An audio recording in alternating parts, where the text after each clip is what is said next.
Patricia, come on down.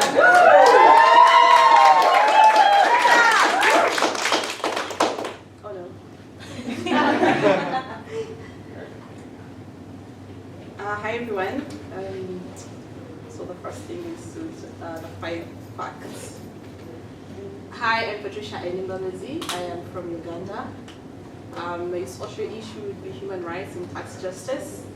And my fun fact is, my ultimate idea of fun is just hanging around the stables or just seeing a horse, something like that. Yeah, that's all. Today my presentation is about what the US is doing to address its role as the world's illicit funds, or a destination of the world's illicit funds. Can you define illicit? Just hold your horses. Yeah, hold questions until the end. We'll have time for 1 or 2 questions, but otherwise feel free to ask in happy hour as well. Yeah, how do I put this like in the full Slideshow at the top. Yeah, I don't on the top. Slideshow. Oh, There we go. just a little bit about my organization, my host organization. This is the Financial Accountability and Corporate Transparency Coalition. We are based here at the Hub, so welcome. And just to say that we are the only US civil society organization that campaigns against offshore secrecy and illicit finances. We have 4 strategic priorities. I'll be talking about mostly on the number 1, which is to end the use of anonymous shell companies as vehicles for illicit activity. What are the illicit finances or capital flight? And just also to note that not all capital flight is illicit. Some could be illicit. And this is illegal money or money gotten from proceeds from corruption or criminal activities and so forth. What are secrecy jurisdictions? These are safe havens, places where the laws are there but maybe not followed properly like the US currently. As some of you may know, the US now is the number 1 on the FSI. How do you get to the FSI? You just add the secrecy score and the scale weight, and you get the US bumping up ahead of Switzerland.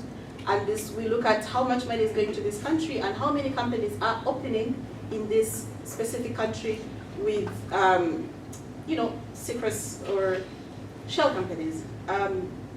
What is the impact of IFFs or these illicit finances? We say that it distorts the markets. Let's say in the US currently, you may be aware of the real estate market. This is because we have lots of money from Russian oligarchs or Ugandan oligarchs, coming to stash money here.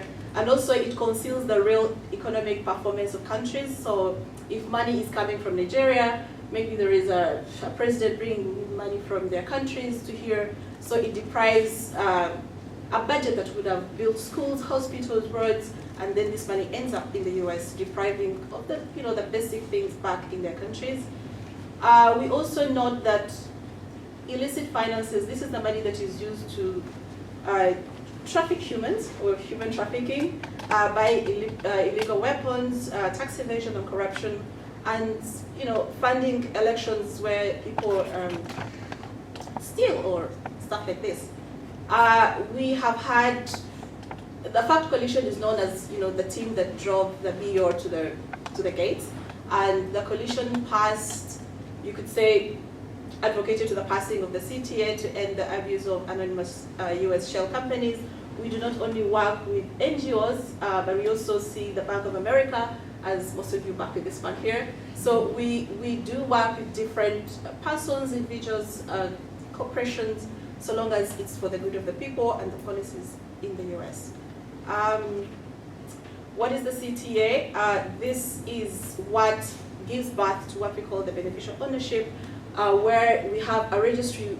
If you own a company in the US, we need to know who are you, where are you from, where did you get the money, and this is something that was passed after 10 years of debate in the US, and being the biggest sin lately in Washington. And just to note that the registry, the beneficial ownership information registry in the US is not public as it is in the UK by law. What is beneficial ownership, you may ask? Like I said, this is the natural person or the human behind an entity, a trust or foundation.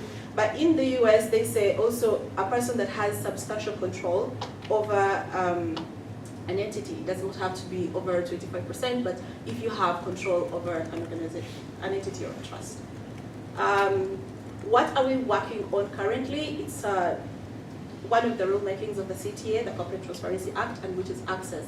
It's important to you as international scholars or trainees or workers here, because we want to see, once this registry is made in the US, how can you, as a Ugandan, as a person from Brazil, Portugal, how can you access it? Let's say if you're following up a case of an oligarch. So we are saying that advocating for an easy procedure, if you do want to have access to this registry, given that it's not public, we want the procedures to be very friendly or user-friendly, if you could say. What are the US priority US illicit finance reform efforts? We do have a quote here by the Secretary Yellen, the US Treasury Secretary Yellen, saying that the US is the best place to hide and launder ill-gotten gains. She's not saying that bring in the money, but she's saying that the US has come to that point of admitting the fact that there is a problem here, and now they're willing to, to reverse and work against this. We work on beneficial ownership. We look at money laundering through real estate, and also regulating enablers. These are lawyers, accountants, or service providers that push the paperwork in buying all this. The most important thing, human rights need money, whatever we do, and also just like tax justice regulations, we look at FinCEN being the least, not the least, but also the struggling or not really funded well. This is a picture from the TI report where it shows that the US annual budget, the funding that goes to the FinCEN, which is the FIU in the US, is only 0.006% of the US GDP. So we also advocate for FinCEN funding because we do realize that this is an organization that needs money to deal with 21st century tax justice or financial issues.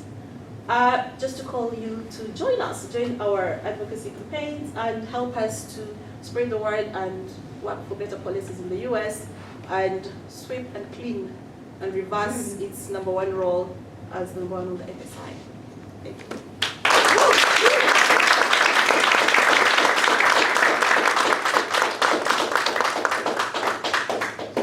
I have room for 2 questions. Only 2.